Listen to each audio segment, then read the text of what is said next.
what a day. It is pouring with rain. I'm absolutely getting soaked out there. You can see, did you notice how much oil is running down the drain there? And that's the whole point of this video, actually. I'm going to show you that we've got two things against us. The fact that it's not particularly clear on the video, but it's getting dark right now.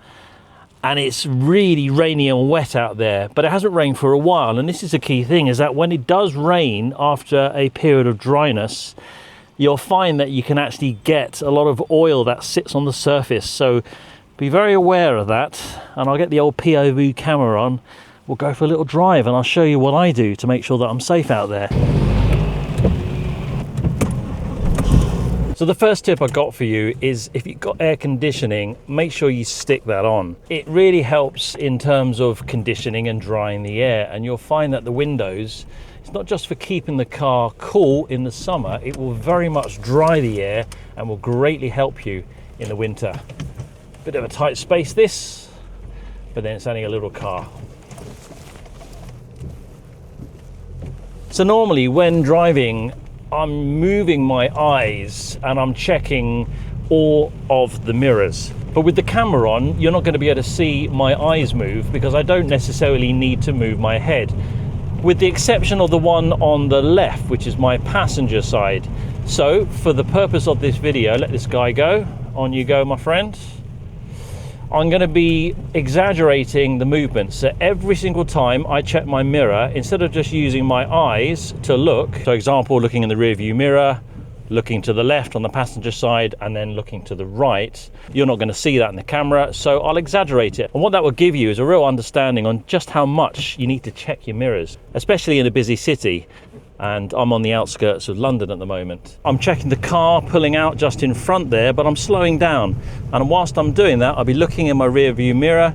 I'd also be checking the left passenger mirror and the right mirror here, because there's a lot of guys on motorbikes, electric motorbikes, e-scooters, and you don't always hear them like the good old days. And they will certainly try and nip through any gaps in traffic that they can. So you have to be aware of that. So as I'm saying, I'm consciously just moving my head, let that guy go. So you can see just how much I'll be checking the mirrors.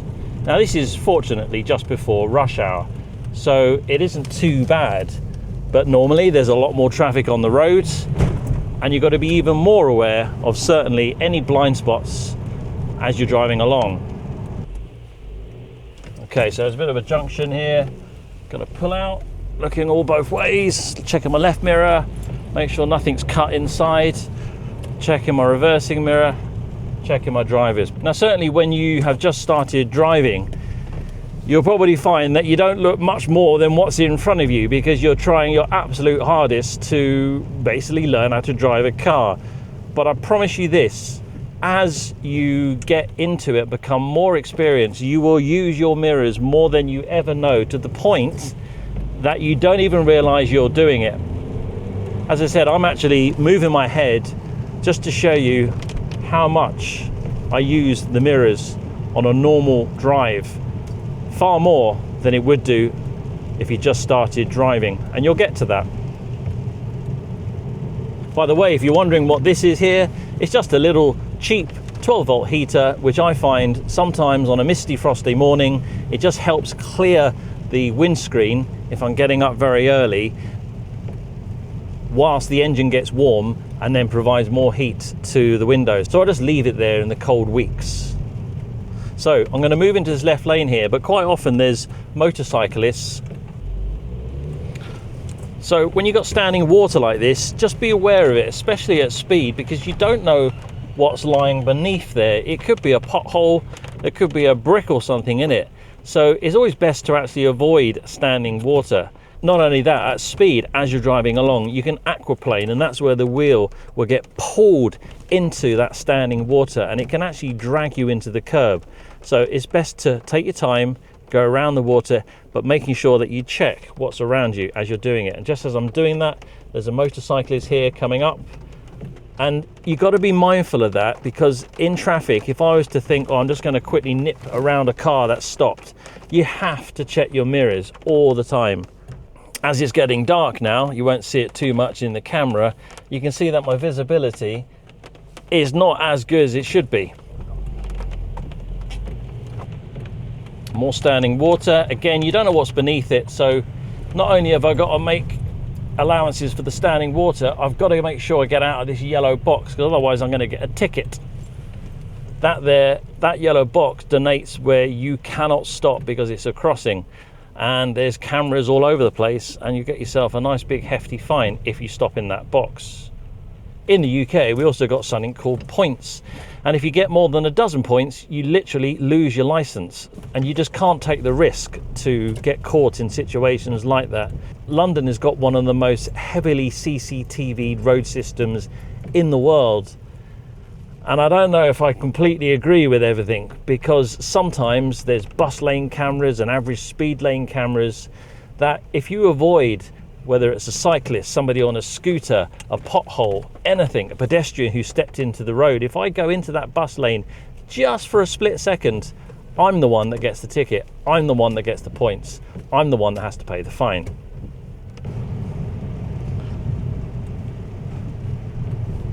Guy on a scooter there. That's one of those electric scooters. So I'm conscious now that he's pulled out behind me. So let's see if he comes along the left-hand side or he's going to go on the right-hand side. Another yellow box, got to make sure I avoid that.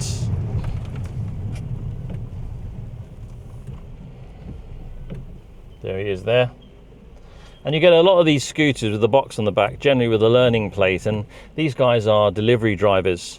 They have this policy in the UK that if the vehicle, the bike, is less than 50cc, then you can drive on a learner plate, and it just gets around certain costs. A little bit of a loophole in the system. So there's a guy on my right hand side. The mirror's quite dirty, it's a horrible day, and it's getting dark. But he could have tried to cut in front of me, so I'm always checking to make sure. Somebody here on an e-bike, you can see, because he's not pedaling yet, he's going uphill, and they'll jump in and out of the road as they see fit. It's certainly not fair for motorists, but nevertheless you've got to just be aware of it. So I'm keeping a good distance from the van in front, mainly because I want to see what the condition of the road is, as it's been so wet and miserable here. So as we hit some traffic here, this is where you need to be really mindful that if you're just paying attention to what's in front of you and you're not paying attention to what's behind you, you can easily get into bother if there is a motorcyclist or cyclist or somebody on a scooter. So there we go, there's a guy on his moped. They quite often do that, they put their hazard lights on to try and give you a little bit of warning that they're coming up behind you. That guy's on an e-bike. I didn't even hear him coming. So quiet, especially with the windows closed. Sometimes it's a real fright when they go past you. So on a busy junction, one of the key things that you need to discipline is go with purpose. Make sure you're not aggressive, but you certainly let people know you in and around where you are, what you're doing. There's a guy just nipped down the right hand side lane there, okay? So I'm going to make sure that I just allow him to see me so that everybody knows where you're going and what you're doing. Go confidently, but don't be aggressive. This is a 4-lane roundabout, so you've got to have your wits about you a little bit. And people that know where they're going, they're going to be far more confident than people that don't. So my little tip to you is make sure you place your vehicle in a controlled way that people see what you're doing. That corner I just went round there, with all the oil that's now on the surface of the road, you need to watch that. So as it's only really just started raining, and there's definitely been a period of dry weather before this, I know that there's going to be a fair amount of oil lying on the surface. And as we all know, oil does not mix very well with water. So I'm purposely keeping a good distance to the car in front. Don't just go to the normal distance which you would do in the dry. That allows you just to have that little bit more safety distance so that you're not going to go and bump into that guy in front. You will get a lot of people that think they're Michael Schumacher. So I'm going to indicate to the left here. There's a guy in my mirror. I'm going to make sure he can see what I'm doing. And I didn't go at a hurried pace, but I certainly went with purpose. Again, make sure that you are telling everybody around you what you are doing. When you're coming up to a busy junction or any situation, it's far better to go purposefully and slow to let people know what your intentions are, rather than suddenly grabbing up the wheel and going through a gap, because sometimes people would just not be aware of it. Checking my mirrors all over because I want to get into this little filter lane here. There's a guy behind me, might want to cut down the side there. Always remember that stopping distances are reduced a fair bit in the wet. I'm going down a hill as well, so gear changes and making sure you're in the right gear will really aid to your braking, using engine braking rather than just relying on the pressure of the pedal that you put down.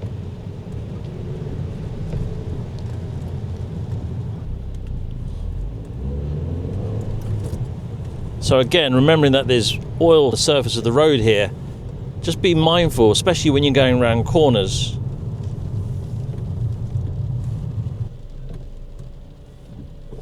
This guy just pushed his way in, didn't indicate. There's no point getting into any drama about it. It is what it is.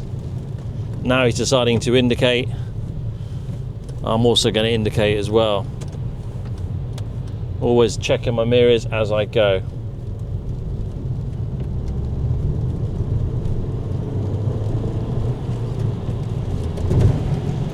And let's go around him, why not?